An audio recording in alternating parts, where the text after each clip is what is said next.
yi nekk ci biir réew ak ci bitim réew. asalaamaaleykum wa rahmatullahi wa barakaatu. ñu ngi leen di nuyuwaat bu baax di leen ziar. tey la gaaw ñaar fukki fan ak benn ci weeru octobre ñu ñëw ak yéen sur les derniers développements entre Israël ak Hamas muy xabaar yi ñeel diggante Israël ak waa Hamas fi ñu ci toll tey jii nekk fukkeelu fan beeg juróom bi nga xamee ne jàmmaar looy tàmbali naag léegi kon xabaar yi ñu ci mujj am ci ngoon gi kon ñu ñëw ci ak yéen tàmbalee ko nag ci bëccëg bu tàng jër bi nga xam ne bande de Gaza dundaat nañ ko tey ji seen digganteeg waa Israël di mbir mu tar te jéggi dayoo tey ay bakkan yu bare bari nag rot nañ fa bisub tey loolu nag li koy firndeel mooy waa Israël ci boppam ñoo xam ne ni daal li ko tàmbalee tey jii nag dañoo gën a bëgg a augmenter maanaam yokk nag bombardement yi nga xam ne ñu ngi koy def foofee ca bande de Gaza li ko tàmbalee daal dañoo bëgg nag baralaat jéego yi seen digganteeg waa Hamas muy fara bi nga xam ne ñu ngi koy fële ca bande de Gaza loolu nag kon firndeel na ko ci chiffre yi bakkan yi tey jii ñu sukkandiku ko ci Al Jazeera ñoom ñu sukkandiku ci ay sources médicales ñi nga xam ne daal tey gàtt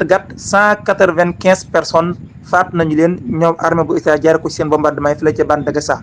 téeméer ak juróom-ñeent fukk ak juróom waaye itam 439 personnes am nañu ay gaañu muy ñeenti téeméer ak fanweer ak juróom-ñeent ñi tey jii rek ca bande de Gaza armée bu Israël nee ñu faatati nañu leen foofee ca bande de Gaza mu nekk bëccëg bu dis gan ba tey ci waa Israël la ñu teg seen armée bi xam ne daal ñoom nag teg nañu wala boog gis nañu tey jii benn agent bu bokk ci Hamas bopp nee ñu bokkoon ne ki ñu amoon attentat bi fële ca Israël le 7 octobre gi ñu génn mooy mbett mi nga xam ne waa Hamas mbett nañ ko waa Israël mbettal gu ñu foogee wutoon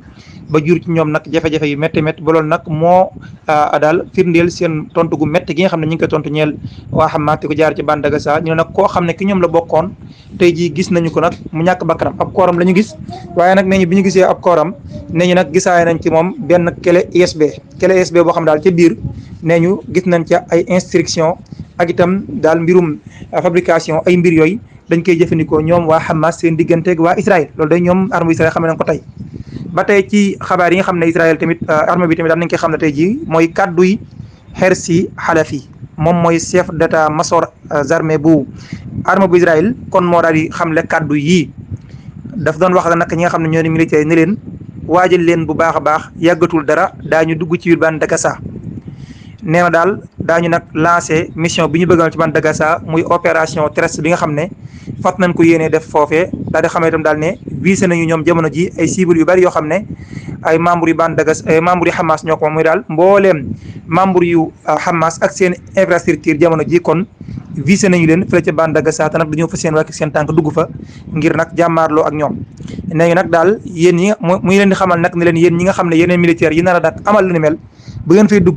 bu leen xool ñi ngeen fay fekk si waaye xool leen ñoom li ñu leen def ci seenum réew boobaag léegi war naa mat ñaari semaine li nga xam ne def nañ ko ci seenum réew ci faat fay bakkan bu ngeen fay dugg ni ngeen jàpp loolu ba tax na kon daal bi ngeen duggee foofu ngeen góorgóorlu ci li ngeen nekk ba tey muy xamee daal ne moom Hersi Halafi wala bu Hersi Halafi nee na xam nañ ne nag bu baax mbir mi du yomb ndax xam na ne ñoom waa Hamas préparé nañ bu baax a baax di leen xaar waaye nag ñoom itam noppi nañu ñoom itam préparé nañ di leen fas yéene julli ci ñoom ba tax na daal kon opérateur terrestre bi daal kenn xamul kenn doon ndax ba koy daree waa jàggan loolu waaye daal ba léegi déclaration yi firndeel ne daal léegi tey ñu def ko rek moom la ñuy gis bu ñu jógee ci loolu auditeurs yi Mouhalim Info dañuy jàll ci wàllum ndimbali muy aide humanitaire bi nga xam ne tàmbi naa dugg tey ji fële ca bande de Gaza jaare ca barrage bu Rafah fële ca réewum Égypte di benn yoon wi nga xam ne moom la ñuy permettre ñu dugal fa ay ndimbal fa fële ca bande de Gaza waaye daal tey jii ñaar fukki camion yi nga xam ne jot naa dugg sëf ay dund ak itam ay médicaments ak ay mbir yu ñuy jëfandikoo daal foofee day mel na daal nga fekk ñu soxla woon junni nga jox la ñu téeméer daanaka fi mu ne nii daal la fa duggun ak situation bi na mel fi mu ne nii nga xam ne situation bu catastrophique la tax na dara doyagut tax na nag yéen ñi di soññiwaat ñi nga xam ne ñoo di waa Israël ñu bàyyi nag yoon wi ñu ubbi ko quotidiennement camions yi mën a dugg ngir nag mën a dugal ndimbal yi nga xam ne ña ngi ci buntu boobee di barrage bu Rafah ngir nag mën a dugal li nga xam ne kon moo di ñam yi ak itam ndimbali na jàpp na daal fi mu ne nii toll ci 1000 tonnes sax buñ ko duggeen foofu du dee askan wa kon nag dañoo bëgg Israël bàyyi ñu dugal li nga xam ne moo di ndimbal li ngir askan yi mën ko daal di jariñoo waaye itam foofu armée bu Israël ci njiital lu ba ci kenn ko yor seen kàddu daal nee na ñoom nag du ñu nangu ko benn yoon nag carburant du dugg ca bande de Gaza ñoom daal la ñu permettre mooy ay ndimbal ak yu ni mel waaye carburant moom nee ñu autorisé wuñ ko benn yoon ñu di ko dugal ca bande de Gaza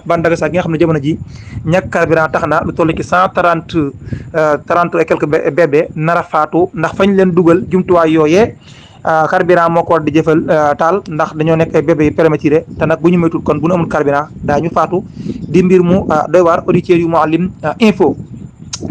leneen ci xabaari auditeurs yu Mouhalim info ba tey dañuy wax ci adduna bi tey jii daanaka fu baree bari dañoo amal ay manifestation adduna bi yëpp maintenant wax ca Amérique Washington ay manifestation am na fa ca France tey jii muy Lyon di Metz di Rennes ak itam yeneen dëkk yu nekk foofee ay manifestation am na fa yooyu ñëpp daal dañu ne dañuy jàppale waa Palestine ci li ñu leen def ca Londres di Angleterre itam foofu itam ay manifestation am na fa wax nañ ne xayma nañ sax lu war a jege 100 000 personnes téeméeri junni nit nañu tey ji lu ko jege daal nañu nag participer ci rassemblement bi nga xam ne pro-chrétien ñoo ko doon amal foofee ca Londres di capitale bu réewum Angleterre fële itam ca France kon ni ma ko waxee tey ji manifestation yu bëri am na fa waaye itam suba ca Paris itam am na manifestation boo xam ne nag préfet ba mu jéem a ko autorisé ñoom tamit ñu nar ko amal foofee manifestation tey ji dem na ba Sydney muy capitale bu fi nga xam ne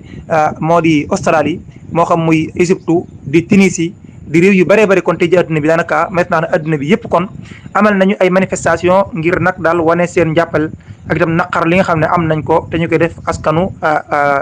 Palestine fële ca bande de Gaza ñu jeexalee kon xabaar yi ci kàddu yi Cyril Ramaphosa mooy kilifa ak réewum Afrique du Sud moom day ba mbir mi tànn rek léegi làqul benn yoon ndimbalem ci peuple bu Palestine wanewaat na nag lu ni mel tey jii ci ndaje mi nga xam ne wootoon nañ ko muy sommet de la paix te Égypte woote ko tey jii lu war a jege 30 chefs d'état daje fa ak itam ay représentants yu nekk ci occidentaux yi ñëw foofee ngir waxtaane mbirum Israël ak Hamas donte nag daal ci jeexalukaay bi amul benn déclaration commune boo xam ne bokk nañ ko génn di communiqué waaye daal foofee fa la Cyril Ramaphosa yëkkatee kàddu yi nee na daal ñi ngi sàkku ca na mu gën a gaawee lii nga xam ne moom la ñuy def bande de Gaza te Israël ko def mu daal di dakk waaye itam ñu ngi sàkku itam ci na mu gën a gaaw ñu bàyyi otages yi waaye itam nag siège gi ñu siège bande de Gaza ñu daal di koy dakkal ñu ubbi itam ay couloir humanitaire dimbali askanu bande de Gaza jamono ji nga xam ne daal soxla woon nañ loolu ku leen dimbali muy population yi nga xam ne ña nga nekk foofee ñi ngi woo itam ñu teg wala moom itam nee na mi ngi woo itam ñu teg benn daal processus boo xam ne négociation mooy am ngir nag daal mbir mii am ci diggante Israël ak Hamas wala Israël ak Palestine mu daal di mën a jeex di loo xam ne nag Nations Unies mbootaay xeet nag moo ko daal di war a jiite kon daal auditeurs yi Mouhalim info loolu mooy li ñu jëm ci xabaar ki diggante Israël ak Hamas tey ci ngoon gi ñaar fukki fan ak benn ci weeru octobre tey jiiti gaawu lii itam ci dernier développement yi la bokk ci diggante Israël ak Hamas muy mbir mu doy waar di firndeel rek mbir yu jéggi daw yi nga xam ne Israël ñu ngi koy defal ca bande de Gaza néegu yàlla yi itam foofee itam yàq nañ fa lu bëree bëri 17 masjid fukk ak juróom-ñaar ci ay jàkka yàq nañ ko foofee ca bande de Gaza muy ay jàkka ki juma foofee ca bande de Gaza bokk na ci itam li nga xam ne Israël yàq na ko dépp bi nga xamee ne guerre bi tàmbali na seen diggante ak waa Hamas ba tey jii loolu itam mu bokk ci les derniers développements waaye itam ci dernier développement yi la bokk Abu Ubayda mi nga xam ne moo yor kàddu waa Hamas itam xam le ne noppi nañ itam ngir bàyyiwaat yeneen ñaari otages yooyu ñi ngi seen ay loxo mu ñu jaare ko nag ci même procédure bi ñu jaaroon ba bàyyi ñaari doomi réew yi Amérique yi nga xam ne bàyyi nañu leen démb xam leen ne nag otages yooyu bu ñu leen dee bàyyiwuñu leen ci loxoy neen am na lu cay nekk lool xëy na dee su ko fësal waaye xam ngeen ne ni waa Hamas yore ay doomi réewi Israël noonu la waa Israël yore ay doomi ay ñoo xam ne ci waa Hamas la ñu bokk négociation yu mel nag su amee parfois ñaare la koy waral mooy ñii da ngay bàyyi ñii ñu bàyyi ñee mënees na koo bañ a fësal nag waaye daal mbirum otages yi itam ba tey ci xabaar itam lu yitteel la askan wa nekk foofee ca Israël ñi nga xam surtout ñi nga xam ne seen ay njaboot dañ cee bokk ndax tey jii itam dama ko fàtte woon manifestation bu fës am na ca Tel Aviv di capitale ba ña doon manifester nag mooy ñi nga xam ne ñoom la seenu njaboot bokk ci otages yi nu téye ñu bëgg nag kilifay réewum Israël nag def ay pexe ngir ñu baleen ndax daal jàpp na ne opération terrestre bi ñu bëgg rek bu ñu ko defee rek mooy seen doom moom faatu nañu loolu itam bokkoon na ci dernier développement yi auditeurs yi Mouhalim waaye xabaar yi nag day bari lool ba léeg-léeg sax daf ci am yooyu dañu koy fàtte waaye daal li gën a fës kon jàpp naa ne mi ngokk jërë ngeen jëf